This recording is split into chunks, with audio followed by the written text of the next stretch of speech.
भारत में बहुत से ऐसे महान व्यक्ति हुए हैं जिन्होंने दुनिया भर में अपना नाम मशहूर किया है। ऐसे ही एक व्यक्ति थे बौद्ध धर्म, लेकिन आज भी भारत के अधिकांश लोग इनको जानते तक नहीं है। लेकिन आप चीन में किसी से भी पूछ लो, आपको तुरंत बता देगा कि ये कौन थे। यिप मैन और ब्रूस ली की बायोग्राफी वीडियो में हमें बहुत सारे कमेंट्स आए थे कि इनके बारे में वीडियो बनाओ, इसलिए आपकी बात मानते हुए आज हम आपको इनकी महानता से अवगत करवाएंगे। बौद्ध धर्म की जिंदगी की शुरुआत से ही साधुओं वाली नहीं थी। वो किसी बौद्ध साधु के वंशज भी नहीं थे। असल जिंदगी में तो बौद्ध धर्म एक रईस राजकुमार थे। वैसे बौद्ध धर्म के जन्म के बारे में कोई पुख्ता जानकारी नहीं है, लेकिन उनका जन्म 5वीं या 6वीं शताब्दी के बीच में हुआ था। इतिहासकारों के मुताबिक बौद्ध धर्म का जन्म दक्षिण भारत में पल्लव राज्य के एक शाही परिवार में हुआ था, जो कि कांचीपुरम के एक धनी राजा थे।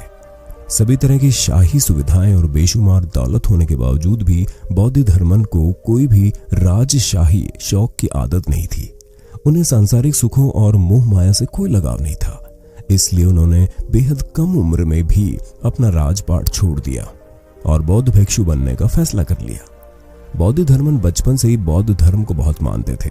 बौद्ध साधुओं की सरल साधारण जीवन शैली और उनके महान विचारों का उन पर काफी गहरा प्रभाव पड़ा था। महज 7 साल की छोटी सी उम्र में ही वे अपने अलौकिक ज्ञान की शक्ति लोगों को दिखाने लगे थे। बौद्ध धर्मन के बारे में इतिहास में अलग अलग बातें पढ़ने को मिलती है, लेकिन जो ओशो रजनीश ने कहा वो ज्यादा सत्य के नजदीक प्रतीत पड़ती है। बचपन से ही बौद्ध धर्मन को सांस लेने में परेशानी थी। उससे निजात पाने के लिए बौद्ध धर्मन ने योग विद्या का सहारा लिया ताकि सांस की परेशानी से उनको आराम मिल सके। यही नहीं, उन्होंने अपने जीवन के शुरुआती दिनों में लड़ने की भी कला सीखी और इसमें वह निपुण भी हो गए थे। लेकिन उनका मन इन सब में नहीं लगा और फिर उन्होंने पूरी तरह बौद्ध धर्म अपना लिया और साधु बन गए। बौद्ध धर्म में गहरी रुचि होने की वजह से उन्होंने गुरु महाकश्यप से ज्ञान लेना शुरू कर दिया और फिर ध्यान सीखने की कला से बौद्ध भिक्षु बनने की शुरुआत कर दी। इसके बाद राजशाही जीवन त्याग कर उन्होंने अपने गुरु के साथ ही बौद्ध भिक्षुओं की तरह एक साधारण मठ में रहना शुरू कर दिया, जहां वे एक साधारण बौद्ध भिक्षु की तरह सरल जीवन यापन करने लगे और गौतम बुद्ध के बताए गए उपदेशों का अनुसरण करने लगे। वही बौद्ध भिक्षु बनने से पहले उनका नाम बोधितारा था, जिसे बदलकर उन्होंने बौद्ध धर्म कर लिया। बौद्ध धर्म महज 22 साल की उम्र में पूर्णतः ज्ञानी हो गए थे। उन्होंने अपने गुरु के मार्गदर्शन से पूरे भारत में बौद्ध धर्म की शिक्षाओं का प्रचार प्रसार करना शुरू कर दिया। इसके बाद बौद्ध धर्म को महात्मा गौतम बुद्ध की चलाई जा रही परंपरा का 28वां आचार्य बना दिया गया। उनके गुरु महाकश्यप की मृत्यु के बाद बौद्ध धर्मन ने मठ को छोड़ दिया था और फिर गुरु की इच्छा को पूरा करने के लिए वे बौद्ध धर्म के प्रचार के लिए चीन चले गए, जहां उन्होंने महात्मा बुद्ध के उपदेश और उनकी महान शिक्षाओं का जमकर प्रचार प्रसार किया। इसके साथ ही उन्होंने चीन में न सिर्फ बौद्ध धर्म की नींव रखी, बल्कि मार्शल आर्ट्स को भी इजाद किया। कलरी पाइट को दुनिया की सबसे पुरानी मार्शल आर्ट तकनीक मानते हैं। इस कला की उत्पत्ति दक्षिण भारत के केरल में हुई। ये विश्व की पुरानी युद्ध कलाओं में से एक है। ये कला सिर्फ व्यायाम और शारीरिक चुस्ती फुर्ती तक ही सीमित नहीं है, बल्कि एक जीवन शैली बताई जाती है।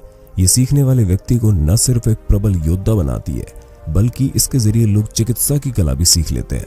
ये विद्या आज भिन्न भिन्न देशों में मार्शल आर्ट के नाम से जानी जाती है, लेकिन इस आर्ट ने समय के साथ अपनी कई शाखाएं बना ली, जिसमें से एक है कुंग फू। लेकिन ये विद्या भारत में होते हुए चीन जापान देशों में कैसे पहुंची? दरअसल यदि इतिहास के पन्नों को खंगाल कर देखा जाए तो ऐसे तथ्य मिलते हैं जो हैरान करने वाले हैं। बौद्ध धर्म चीन कैसे पहुंचे, इसे लेकर विद्वानों और इतिहासकारों के अलग अलग मत हैं। उनके चीन जाने के वास्तविक मार्ग के संबंध में कोई पुख्ता जानकारी नहीं है। कुछ विद्वानों और इतिहासकारों का मानना है कि इंडिया से चाइना तक के सफर में लगभग 3 साल का लंबा समय लग गया था। सफर के बाद बौद्ध धर्म चीन देश के नॉनजिंग गांव पहुंचे। अब नॉनजिंग में भी उनका कोई बहुत अच्छा स्वागत नहीं हुआ, बल्कि वहां पर पहले से ही रहने वाले ज्योतिषाचार्य ने एक भविष्यवाणी कर रखी थी कि उनके गांव में बहुत ही बड़ी परेशानी और भयंकर विपदा आने वाली है। इस भयंकर विपदा से उनका पूरा गांव तबाह हो जाएगा। अब जब बौद्ध धर्म उनके गांव पहुंचे तो गांव की भोली भाली मासूम जनता को ये लगा कि गांव में आने वाली भयंकर विपदा कोई और नहीं बल्कि बौद्ध धर्म ही है। गांव के लोगों ने बौद्ध धर्म को घास तक नहीं डाली और इतना मजबूर कर दिया कि उनको खुद ब खुद गांव से निकल जाना पड़ा। फिर वे गांव के पास एक जंगल में रहने लगे। उनके चले जाने से गांव वाले बेफिक्र हो गए थे। गांव वालों को ये लगा कि उनके जाने से वो भयंकर विपदा जो उनके गांव में आने वाली थी वो भी चली गई। लेकिन सरप्राइज तो ये हुआ कि ये भयंकर प्रकोप बौद्ध धर्म नहीं थे, बल्कि ये भयंकर महामारी थी जिसने गांव में पैर पसारा। दरअसल संकट तो एक जानलेवा महामारी के रूप में आने वाला था और वो आ गया। लोग बीमार पड़ने लगे, गांव में अफरा तफरी मच गई। गांव के लोग बीमारी से ग्रसित बच्चों व अन्य लोगों को गांव के बाहर छोड़ देते थे ताकि किसी अन्य को ये रोग न लगे। बौद्ध धर्म चूंकि एक आयुर्वेदाचार्य थे तो उन्होंने ऐसे लोगों की मदद की और उन्हें मौत के मुंह में जाने से बचा लिया। तब गांव के लोगों को समझ में आया कि व्यक्ति हमारे लिए संकट नहीं बल्कि संकट हर्ता के रूप में आया है। गांव के लोगों ने तब ससम्मान उन्हें गांव में शरण दी। बौद्ध धर्म ने गांव के समझदार लोगों को जड़ी बूटी कूटने और पीसने के काम पर लगा दिया। इस तरह पूरे गांव को उन्होंने चिकित्सा सुविधा उपलब्ध करवाकर गांव को महामारी से बचा लिया। एक संकट खत्म होने के बाद गांव पर दूसरा संकट आ गया। हैवानों लुटेरों की एक टोली ने गांव पर हमला कर दिया। वे क्रूर लोगों को मारने लगे। चारों ओर कत्लेआम मच गया। गांव वाले समझते थे कि बौद्ध धर्म सिर्फ चिकित्सा पद्धति में ही माहिर है, लेकिन उन्हें क्या मालूम था कि बौद्ध धर्म एक प्रबुद्ध सम्मोहनविद और चमत्कारिक व्यक्ति हैं। वे प्राचीन भारत की कालारिपट्टू विद्या में पारंगत है। कालारिपट्टू को ही आजकल मार्शल आर्ट कहा जाता है। बौद्ध धर्म ने मार्शल आर्ट और सम्मोहन के बल पर उन हथियारबंद लुटेरों को हरा दिया और उन्हें भागने पर मजबूर कर दिया। गांव वालों ने बौद्ध धर्म को लुटेरों की उन टोली से अकेले लड़ते हुए देखा तो वे देखकर चौंक गए। चीन के लोगों ने युद्ध की आज तक ऐसी आश्चर्यजनक कला नहीं देखी थी। वे समझ गए ये व्यक्ति कोई साधारण व्यक्ति नहीं है। इसके बाद तो बौद्ध धर्म का सम्मान और भी बढ़ गया। विद्वानों और इतिहासकारों का मानना है कि इस घटना के बाद बौद्ध धर्म ने गांव वालों को अपनी आत्मरक्षा के लिए कलरियापट्टू यानी मार्शल आर्ट की विद्या सिखाई। साथ ही उन्हें ध्यान, संयम और सभ्य रूप में कैसे लड़ा जाता है ये शैली भी सिखाई। तो इस तरह से भारत ने अपनी प्राचीन युद्ध कला का ज्ञान चाइना को दिया। आगे चलकर वहां के वासियों ने इस आर्ट का मूल रूप से प्रयोग कर शाओलिन कुंग-फू मार्शल आर्ट की कला विकसित की। बौद्ध धर्म आगे के सफर में जब बौद्ध शिक्षा को जन जन पहुंचाने के लिए चीन के प्रसिद्ध शाओलिन मठ पहुंचे तो उन्हें यहाँ भी काफी विरोध का सामना करना पड़ा। यहाँ पर उन्हें भिक्षुओं ने मठ में प्रवेश करने से मना कर दिया। शाओलिन मठ यानी कि शाओलिन मंदिर में प्रवेश मना हो जाने के बाद बौद्ध धर्म बिना कोई प्रतिक्रिया दिए वहां से ध्यान लगाने के लिए पास के एक पहाड़ की गुफा में चले गए। जिसके बाद शाओलिन मठ के भिक्षुओं को लगा कि बौद्ध धर्म कुछ दिनों बाद इस गुफा से चले जाएंगे, लेकिन बौद्ध धर्म ने इस गुफा को लगातार 9 साल तक दीवार की ओर मुंह करके ध्यान किया। किसी ने एक दिन उनसे पूछा कि आप हमारी तरफ पीठ करके क्यों बैठे हैं, दीवार की तरफ मुंह क्यों करते हैं? तो बौद्ध धर्म ने कहा कि मेरी आंखों में पढ़ने की योग्य होगा उसे ही मैं देखूंगा, जब उसका आगमन होगा तब देखूंगा, अभी नहीं। अभी तो दीवार देखूं या तुम्हें देखूं एक ही बात है। ओशो कहते हैं कि 9 साल बाद वो व्यक्ति आया जिसकी प्रतीक्षा बौद्ध धर्म ने की थी। उसने अपना एक हाथ काटा और बौद्ध धर्म की ओर रख दिया और कहा जल्दी से इस ओर मुंह करो वरना गर्दन भी काट कर रख दूंगा। फिर क्षण भर भी बौद्ध धर्म नहीं रुके और उस व्यक्ति की ओर घूम गए और कहने लगे तो तुम आ गए, मैं तुम्हारी तो प्रतीक्षा में था, क्योंकि जो अपना सब कुछ मुझे देने को तैयार है वही मेरा संदेश झेल सकता है। इस व्यक्ति को बौद्ध धर्म ने अपना संदेश दिया जो बुद्ध ने महाकश्यप को दिया था। इस गुफा को दामो टोंग के नाम से जाना जाता है, जिसका अर्थ है दामो की गुफा। कहते हैं उन्होंने गुफा में इतने लंबे समय तक मेडिटेशन किया जिससे कि उनकी पूरी प्रतिमा गुफा की दीवार पर बन गई। यहाँ तक कि बौद्ध धर्म के कपड़ों की क्रीज भी साफ छप गई।